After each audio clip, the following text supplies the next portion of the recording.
बिस्मिल्लाहिर्रहमानिर्रहीम। अस्सलाम वालेकुम। आज के लेक्चर में हम लोग देखेंगे कि मशीन लर्निंग क्या है और ये एआई से किस तरह से रिलेट करती है, इसकी डोमेन्स क्या क्या है। लेक्चर शुरू करने से पहले आप लोगों से गुजारिश है कि चैनल को सब्सक्राइब कर लें और वीडियो लास्ट तक देखें ताकि आप लोगों को सारा लेक्चर सही तरीके से समझ आ सके। सबसे पहले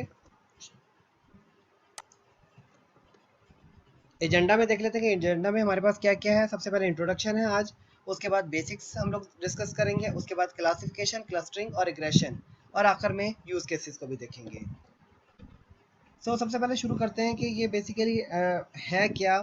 सबसे पहले तो आर्टिफिशियल इंटेलिजेंस क्या होती है कि हम लोग जो है वो सिस्टम को इस कैपेबल कर दें कि खुद से डिसीजंस कर सके। तो उसको हम लोगों ने क्या नाम दिया? आर्टिफिशियल इंटेलिजेंस का नाम दिया। अब ये जो हमारे पास मशीन लर्निंग है, मशीन लर्निंग से मुराद ये होता है कि हम सिस्टम को पिछले डाटा की मदद से इस कैपेबल बना दें कि सिस्टम उसके अंदर से पैटर्न्स वगैरह आइडेंटिफाई करके उसको मतलब ट्रेन करवा दें ताकि सिस्टम जो है वो खुद से कोई ना कोई डिसीजन ले सके, कोई क्लासिफिकेशन कर सके या कोई उसके अंदर जो है कोई फ्यूचर कास्ट कर सके कि हाँ भाई कोई प्रिडिक्शन कर सके किसी भी हवाले से। इसमें ना कुछ टर्मिनोलॉजीज इस्तेमाल होती हैं, उसको हम लोग एक एक करके डिस्कस करते हैं। सबसे पहले आता है फीचर्स। फीचर से मुराद क्या है? देखें, इसमें होता यह है कि हमारे पास मतलब एक टेबल फॉर्मेट में हमारे पास जो है वो अभी फ़िलहाल टेबल फॉर्मेट समझ लें कि टेबल फॉर्मेट में हमारे पास क्या होता है, डाटा मौजूद होता है।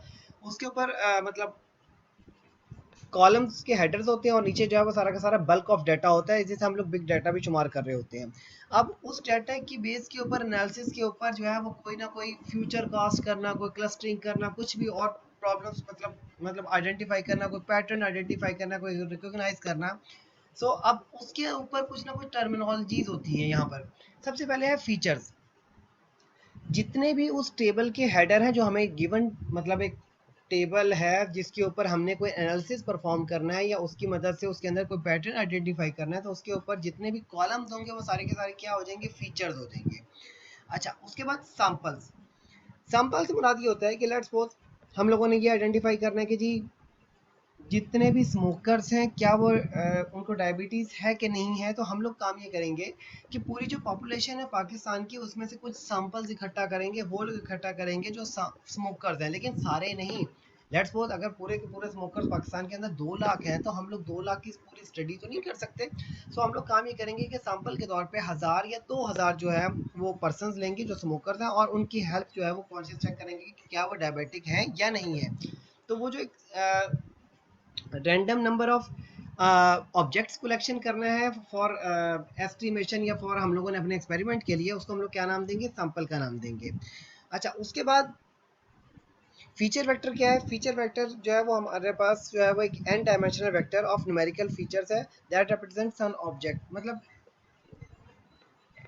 एक डायमेंशनल वेक्टर है जिसके अंदर कंसिस्ट कर रही होती है क्या? न्यूमेरिकल वैल्यूज जो किसी न किसी ऑब्जेक्ट को रिप्रेजेंट कर रही होती है। इसको भी हम लोग अभी डिस्कस करेंगे।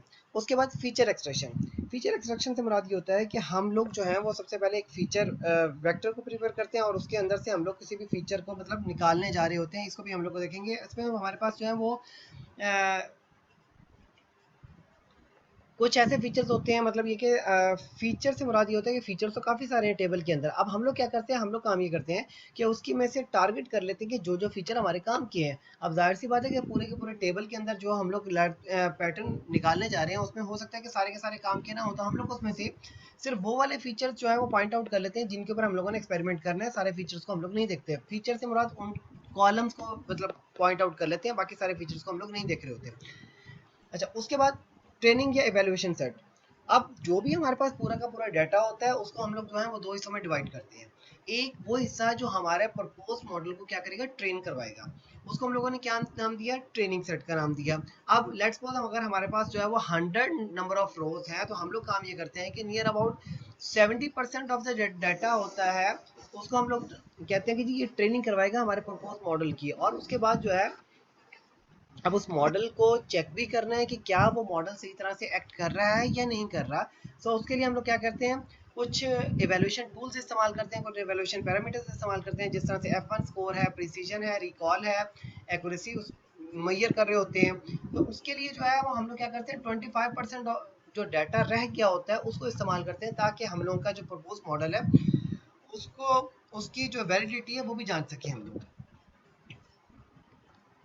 अच्छा, अब ये हमारे पास क्या आ गया, वर्क फ्लो आ गया। वर्क फ्लो में ऊपर आप देख सकते हैं कि यहाँ पर हमारे पास क्या चल रहा है, लेबल आ गया। लेबल के बाद आगे अब इनपुट आ गया। इन लेबल जो है वो बेसिकली लास्ट में हम लोग यूज़ करेंगे। पहले आप नीचे देखते हैं कि इनपुट आ गया। इनपुट में से हम लोगों ने फीचर एक्सट्रैक्ट कर लिए, जो फीचर्स हमारे टारगेटेड फीचर्स हैं उन फीचर्स को निकाल के फिर हम लोगों ने क्या किया, उसके ऊपर मशीन लर्निंग एल्गोरिथम से सप्लाई किए।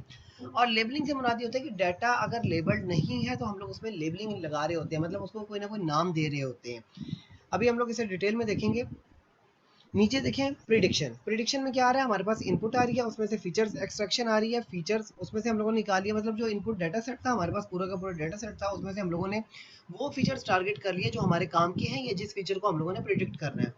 और उसके बाद क्या कर लिया, एक क्लासिफायर मॉडल जो ऊपर से ट्रेन होके आया हुआ है, किसकी मदद से, मशीन लर्निंग एल्गोरिथम्स की मदद से ट्रेन होके आया हुआ है। सो उसके ऊपर मतलब हम लोगों ने क्या किया, उसको मतलब मॉडल को ट्रेन करने के बाद फिर हम लोगों ने क्या किया, उसे सैंपल डाटा दिया या कोई भी हम लोगों ने इस तरह से दिया, और उसने अगेंस्ट में हमें क्या बता दिया कि ये इसका जो है वो लेबल फला है। कैटेगरीज, इसमें हमारे पास 3 किस्म की कैटेगरीज होती हैं, सुपरवाइज लर्निंग, अनसुपरवाइज लर्निंग और सेमी सुपरवाइज लर्निंग। अब सुपरवाइज लर्निंग क्या होती है, सुपरवाइज लर्निंग में होता ये है कि हम लोग खुद से सिखाते हैं कि भाई ये डाटा इस टाइप का है, इसकी मदद से हम लोग क्या करते हैं, मशीन लर्निंग एल्गोरिथम की मदद से अपने प्रपोज मॉडल को ट्रेन कर रहे होते हैं। बात समझ में आई कि हम लोग क्या कर रहे होते हैं, हम लोग सिखा रहे होते हैं कि लेट्स सपोज अगर कंप्यूटर सिस्टम है, अब इमेज हम लोगों ने इमेज के हिसाब से अगर ट्रेन करवाना है, तो अगर हम लोग उसे कैट्स की इमेज दे रहे हैं तो उसे बता रहे हैं कि भाई ये बिल्ली की इमेज है, ठीक है। और इसी तरह से अगर हम लोग उसे डॉग की इमेज दे रहे हैं तो उसे बता रहे हैं कि ये डॉग की इमेज है। अगर हॉर्स की इमेज दे रहे हैं तो उसे बता रहे हैं कि ये हॉर्स की इमेज है। पहले से लेबल शुदा डाटा उसे मतलब एक इस्तेमाल करके उसे क्या करवा रहे हैं, लर्निंग करवा रहे हैं, ताकि वो इस कैपेबल हो कि कल को अगर हम लोग उसे कोई जो है वो क्या कर सकें, कोई इमेज दे सकें, तो वो आइडेंटिफाई कर सके आइदर इट इज़ कैट और डॉग और it's horse. So supervise learning, जिसमें हम लोग खुद से तरतीब के साथ उसे सारा लेबल करके डाटे के साथ उसे ट्रेन करवा रहे होते हैं। अनसुपरवाइज लर्निंग, अनसुपरवाइज में ये होता है कि हम लोग जो है वो क्या करते हैं, उसे डाटा दे देते हैं, बल्क ऑफ डाटा। अब वो क्या करता है, वो उस डाटे के अंदर सिमिलरिटी चेक करता है। सिमिलरिटी चेक करने के अलावा उनके एट्रीब्यूट्स वगैरह की मैचिंग करता है। उसके बाद फिर उसमें क्या करता है, क्लस्टर बना देता है। क्लस्टरिंग कर से मुराद ये होता है कि बेसिकली ग्रुप्स बना देता है। ग्रुप्स बनाने में फिर होता ये है कि जी वो अलहदा एक ग्रुप बन गया, अलहदा एक ग्रुप बन गया, अलहदा एक ग्रुप बन गया, अलहदा एक ग्रुप बन गया। तो इसको हम लोग क्या बोल रहे होते हैं, क्लस्टरिंग की उसने। इसे हम लोग सारा का सारा क्या नाम दे रहे होते हैं, अनसुपरवाइज। क्या हमने उसे लेबल डाटा प्रोवाइड नहीं किया, उसे रॉ डाटा प्रोवाइड कर दिया, और उसने बेसिस के रेलिवेंसी या सिमिलैरिटी या किसी भी बेस के ऊपर जो है वो बेसिकली देखा कि जी ये डिपेंड करता है कि एल्गोरिथम जो हम लोग इस्तेमाल करें क्लस्टरिंग के लिए। तो सिमिलैरिटी की बेस के ऊपर या दूसरी बेसिस के ऊपर वो क्या किया, उसने जो है वो आइडेंटिफाई किया कि जी अच्छा भाई इसके अंदर जो है वो हमारे पास ये सिमिलैरिटी आ रही है, इसके अंदर ये सिमिलैरिटी आ रही है। सो इसकी बेस के ऊपर उसने क्या किया, इसकी बेस के ऊपर उसने जो है उसके अंदर क्या कर दिया, उसने कोई क्लस्टर बना दिया। तो इसको हम लोग क्या नाम देंगे, अनसुपरवाइज लर्निंग। नेक्स्ट आता है semi supervise learning. Semi supervise learning से मुराद ये होता है कि हम लोग दोनों टेक्निक इस्तेमाल करें, मतलब कुछ डाटा जो है वो लेबल्ड दें, लेकिन कुछ जो है वो नॉट मतलब लेबल ना हो। मतलब हम लोग जो है वो ट्रेनिंग भी करवा रहे हो, और कुछ हिस्सा जो है वो हम लोग सिस्टम के ऊपर भी छोड़ रहे हो कि वो खुद भी मतलब पैटर्न्स को आइडेंटिफाई करना शुरू करें। तो इसको हम लोग क्या नाम दे रहे होते हैं, सेमी सुपरवाइज लर्निंग का नाम दे रहे होते हैं। Machine learning techniques, machine learning techniques में हमारे पास सबसे पहले आता है क्लासिफिकेशन, दूसरा आता है क्लस्टरिंग, और तीसरा आता है रिग्रेशन, जिसे हम लोग प्रिडिक्शन का नाम दे रहे होते हैं। क्लासिफिकेशन, कोई भी क्लास प्रिडिक्ट करना किसी भी हवाले से। लेट्स सपोज एक इमेज दे सिस्टम को और वो ये बता दे कि जी ये कैट है, डॉग है या हॉर्स है। क्लस्टरिंग, काफ़ी सारा डाटा दें, बल्क ऑफ डाटा, और वो उसमें से हमें क्लस्टर अलग अलग क्लस्टर जो है वो निकाल के दिखा दे कि अच्छा भाई ये इसके मतलब ये जो है वो डाटा जो है वो एक टाइप का है, दूसरा डाटा एक टाइप का है, तीसरा डाटा एक टाइप का है, सो ऑन। रिग्रेशन, रिडक्शन में ये होता है कि हम लोग ऑब्जर्वेशंस की बेस के ऊपर कोई ना कोई वैल्यू प्रिडिक्ट करें।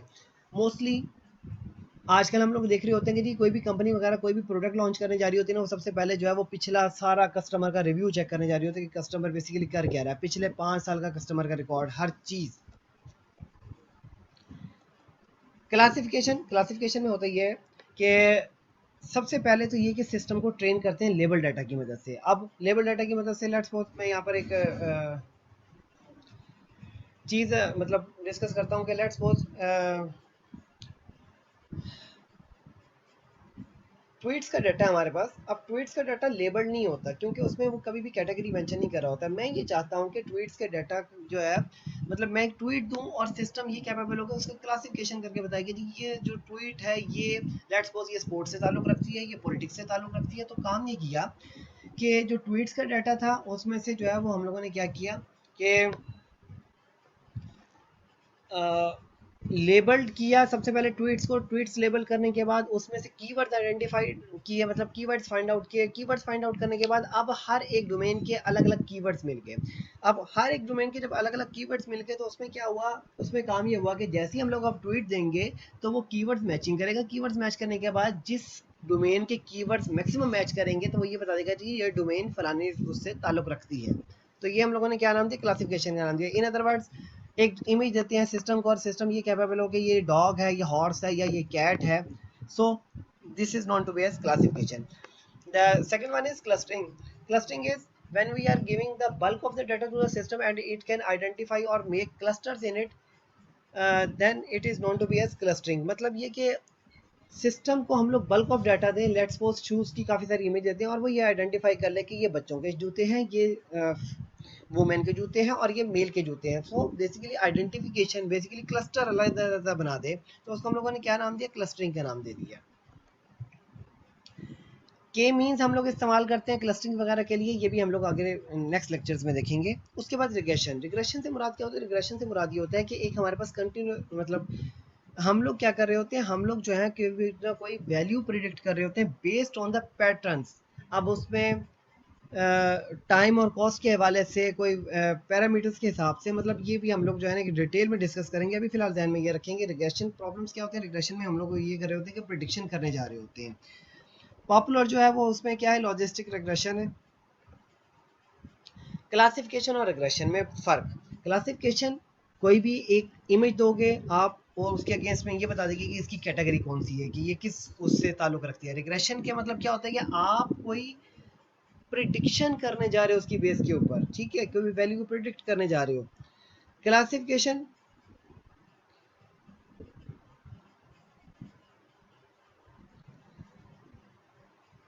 क्लासिफिकेशन में आप लोग चीज़ें क्लासीफाई कर रहे होते हो, मतलब let's suppose type of tumour classify कर रहे हो कि हार्मफुल है, नॉट हार्मफुल है, सो ऑन।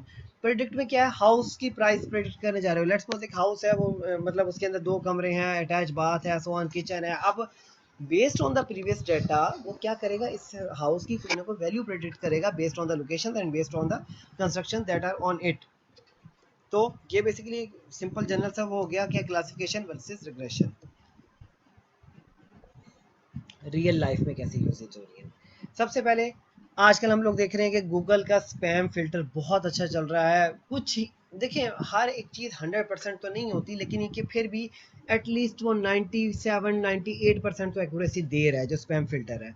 उसके बाद मशीन ट्रांसलेशन आजकल गूगल इस्तेमाल कर रहा है, गूगल के ज़रिए से आप लोग जो है वो वॉइस चेंजर वगैरह इस्तेमाल कर रहे हैं। उसके बाद इमेज सर्च, आप कोई भी इमेज वगैरह दे रहे हैं उससे रिलेटेड जितनी भी इमेजेस हैं वो सारी की सारी शो हो रही हैं। ये गूगल इमेजेस में आप लोग इसका लाइव एग्जांपल देख सकते हैं। उसके बाद क्लस्टरिंग, अमेजोन के अंदर अमेजोन के जो रिकमेंडेशन है उसमें क्लस्टरिंग आ गई। क्लासिफिकेशन, गूगल की न्यूज़ में क्लासिफिकेशन इस तरह से आ गई है, and so on.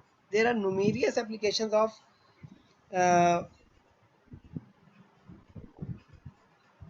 Text mining और ऑडियो माइनिंग और video mining, so you can check live